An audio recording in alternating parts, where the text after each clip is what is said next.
साथ जुड़ने के लिए। इतना सब अगर बीजेपी और एनडीए ने वायदा कर लिया है तब तो इतना सुन के आपको बेहोशी आ रही होगी, चक्कर आ रहे होंगे। ब्रजेश मिश्रा जी, आपके साथ साथ जितने भी पैनलिस्ट हों उनको मेरा सलाम नमस्कार। सबसे पहले देखिए, आज देश की पूरी जनता जानती है और बिहार प्रदेश की भी आवाम जानती है कि भारतीय जनता पार्टी मतलब जुमला होता है, छलावा होता है। और मैं इसलिए कह रहा हूं, मैं उसके पुख्ता आपको एविडेंस दे दूंगा। और वो एविडेंस किस तरीके से दूंगा?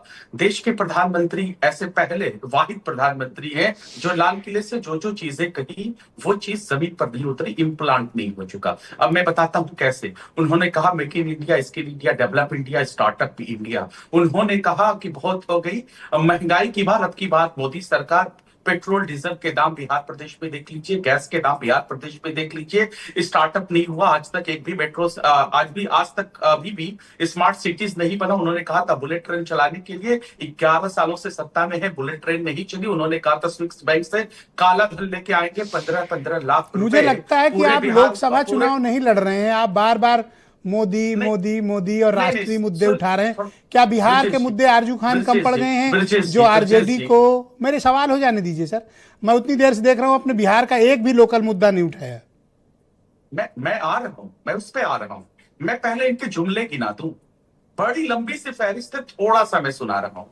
वो सारे कुछ नहीं हुए तो इस देश की, इस बिहार प्रदेश की जनता कैसे जान जाए कि जो आदरणीय नरेंद्र मोदी जी की अगुवाई में सम्राट चौधरी कह रहे हैं, जनता दल यूनाइटेड के लोग कह रहे हैं, वो सही है। पहले तो इन्होंने कहा एमएसपी, बिहार में एमएसपी लाएंगे, मिनिमम सपोर्ट प्राइस लाएंगे। मैं कहता हूं देश का पूरा, उसमें बिहार भी सबसे ज्यादा तादाद में था। जो 3 काले कानून आपने संसद के पटल पे पास किया, प्रोटेस्ट हुआ, 700 जाने गई, लेकिन आज तक मिनिमम सपोर्ट प्राइस पूरे देश वालों को नहीं मिला, उसमें बिहार भी है। आपने कहा शिक्षा की बात करेंगे, बिहार ऐसा पहला राज्य है जहां सबसे लेट आपको सर्टिफिकेट मिलता है ग्रेजुएशन का। 5 साल, 6 साल, 7 साल, 8 साल बाद मिलता है आपको सर्टिफिकेट।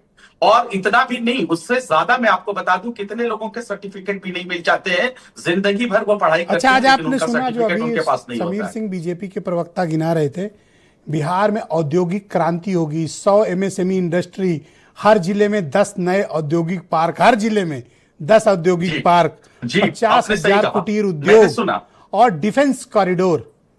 जी, आपने एकदम सही कहा। Bharatiya Janata party is it possible in Bihar?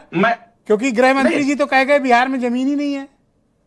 देखिए, ये क्या कहते हैं और क्या करते हैं वो चीजें सबसे खुली हैं। सबसे बड़ी चीज है कि ये जो फूड प्रोसेसिंग यूनिट आज तक क्यों नहीं लगा, जिसके केंद्रीय मंत्री हैं आदरणीय चिराग पासवान जी। और ये बताइए, टेक्सटाइल पार्क्स 10 आए थे बिहार प्रदेश में, जिसके गिरिराज सिंह जी मंत्री हैं, वो टेक्सटाइल पार्क्स दूसरे स्टेट में चले गए। इसका जवाबदेह कौन है? इसका जवाबदेह कौन है? कौन देगा आखिर इसकी जवाबदेही? आज तक आपने बंद पड़ी चीनी मिली, जूट मिल तक नहीं खुलवाए जो हमारे शासन में थे। 2015 में आए थे आदरणीय नरेंद्र मोदी जी, उन्होंने मोतिहारी में कहा था, मोतिहारी का चला दीजिए वीडियो क्लिप। उन्होंने कहा कि मैं जब अगले बार आऊंगा 2015 के बाद तो मोतिहारी की बंद पड़ी चीनी मिल के चीनी का चाय पी के जाऊंगा। 2025 तक आज तक वो चीनी मिल नहीं खुला। उन्होंने नवादा तिलैया रेलखंड को 2019 में चालू करवाने की बात की थी, आज तक नवादा तिलैया रेलखंड चालू नहीं हुआ। जिस बजट की बात कर रहे हैं, शिक्षा की बात कर रहे हैं, बिहार ऐसा पहला वाहिद स्टेट है जहां हाई स्कूल तक जाते जाते बच्चा ड्रॉप आउट कर जाता है, पूरे देश में पहला राज्य है। ये इतिहास है इनका, ये इनका इतिहास है। तो ये क्या आप जब अपना घोषणा पत्र देखते हैं और बीजेपी के नेतृत्व वाले एनडीए का घोषणा पत्र देखते हैं तो बीजेपी ने आपसे कहीं ज्यादा बढ़कर दावे किए। बस एक जगह वो पीछे है, नौकरी वाले मामले में, उस पर भी थोड़ा उन्होंने कैटेगरी कर दी है। समीर सिंह ने अभी मुझे बताया 1 करोड़ नौकरियां नहीं है, 1 करोड़ नौकरी प्लस रोजगार है। 2 चीजें इसमें जो है ना, आप कैसे घर घर नौकरी दे पाओगे? आपके पास क्या फार्मूला है? पैसा कहां से आएगा?